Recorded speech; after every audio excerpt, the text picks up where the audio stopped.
Class 4th Hindi पाठमाला स्पंदन।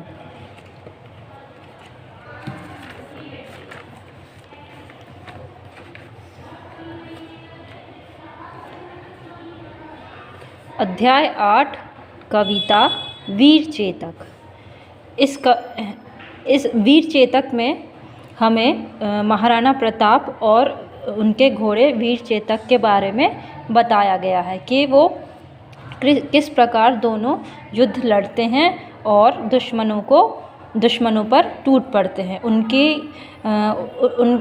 उनकी वीरता के बारे में महाराणा प्रताप की और महाराणा प्रताप के घोड़े की वीरता के बारे में, उनकी कुशलता के बारे में व्याख्यान किया गया है। तो चलिए।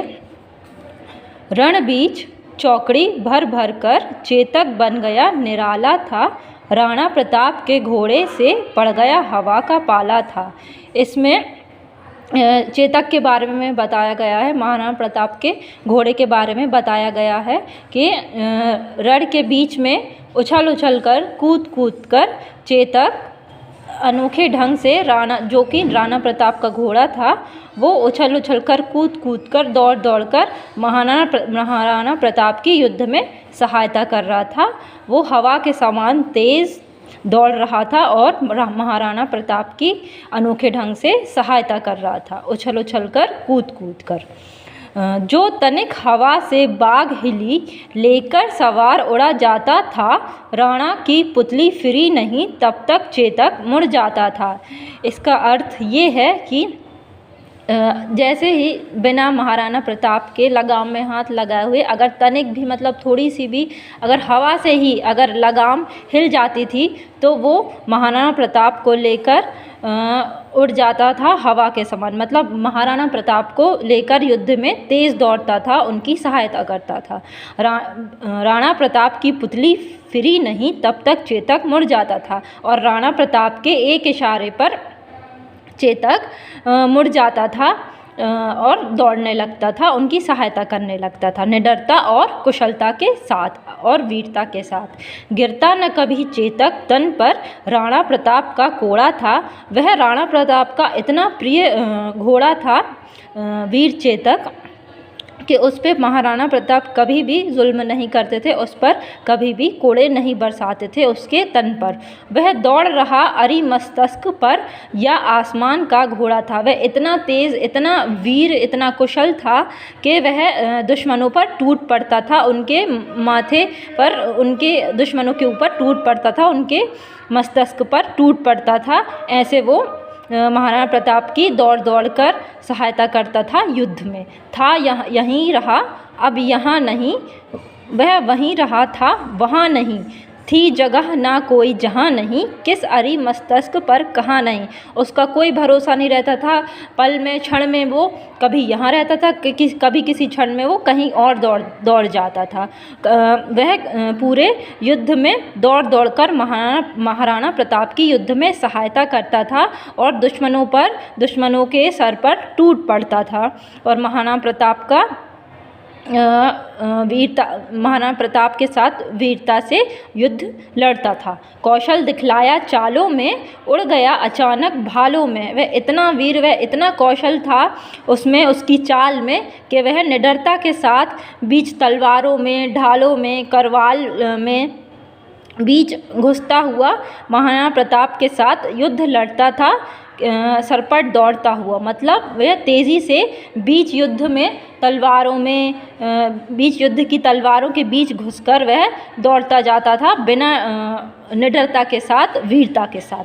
बढ़ते नद सा वह लहर गया, वह गया फिर ठहर गया। बढ़ती नदी के समान वह लहराते हुए दौड़ता था। वह गया फिर ठहर गया, कभी रुकता था, कभी दौड़ता था, कभी मुड़ता था, कभी चलता था, पर महाराणा प्रताप के साथ युद्ध में वीरता से भाग लेता था। विकराल वज्रमय बादल सा अरि की सेना पर गहरा गया। विकराल रूप में और विकराल मतलब भयानक रूप से, तेज़ी के साथ, बादल सा वज्रमय होकर, मतलब वज्रमय मतलब चट्टान की तरह विशाल विकराल होकर, अरि की सेना मतलब दुश्मनों की सेना पर बादल के समान गहरा जाता था, मतलब दुश्मनों पर टूट पड़ता था। जैसे बादल जैसे बादल टूट पड़ते हैं, वैसे ही वह दुश्मनों पर टूट पड़ता था विकराल रूप में।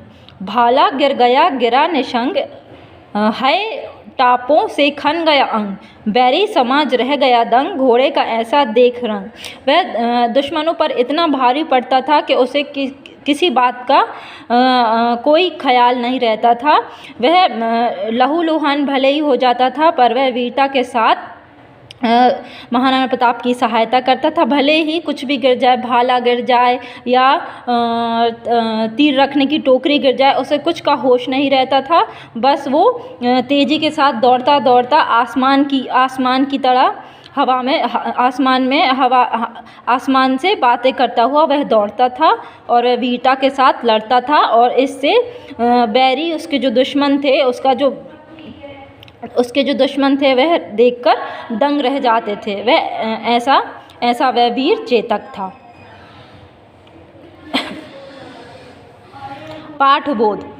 सही विकल्प के सामने का निशान लगाइए। महाराणा प्रताप के घोड़े का नाम क्या था? महाराणा प्रताप के घोड़े का नाम चेतक था। इस कविता में किसकी वीरता का वर्णन किया गया है? इस कविता में घोड़े की वीरता का वर्णन किया गया है। शत्रु सेना क्या देखकर दंग थी?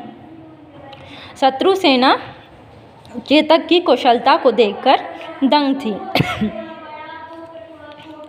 नीचे दिए गए वाक्यों के सामने हाँ अथवा नहीं लिखिए। चेतक महाराणा प्रताप का घोड़ा था। हाँ। महाराणा प्रताप उसे कोड़े से मारते थे। नहीं। महाराणा प्रताप का तनिक संकेत पाते ही वह मुड़ जाता था। हाँ।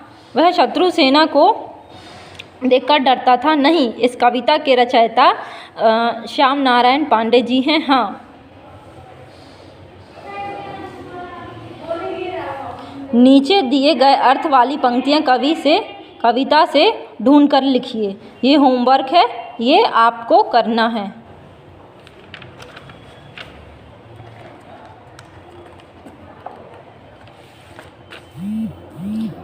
निम्न शब्दों के विलोम शब्द लिखिए।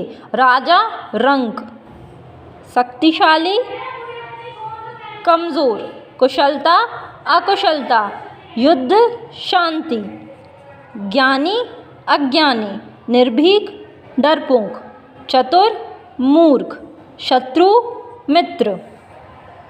निम्न शब्दों के समानार्थी शब्द लिखिए। धन पैसा, घोड़ा अश्व, दुश्मन शत्रु, रण युद्ध, तन शरीर, करवाल तलवार, सरिता नदी, मस्तिष्क सिर।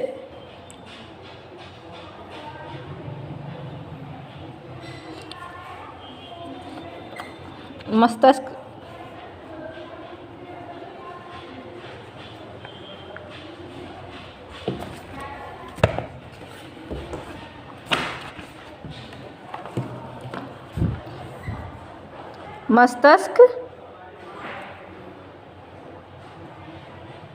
मतलब माथा।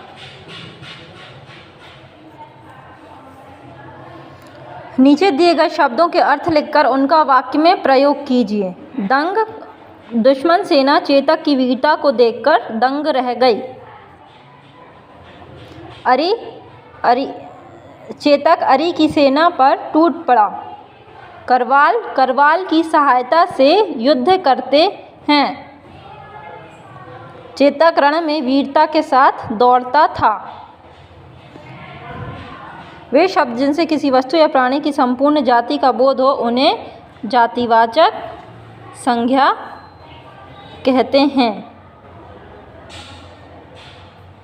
ये होमवर्क है, इसे कर लेना।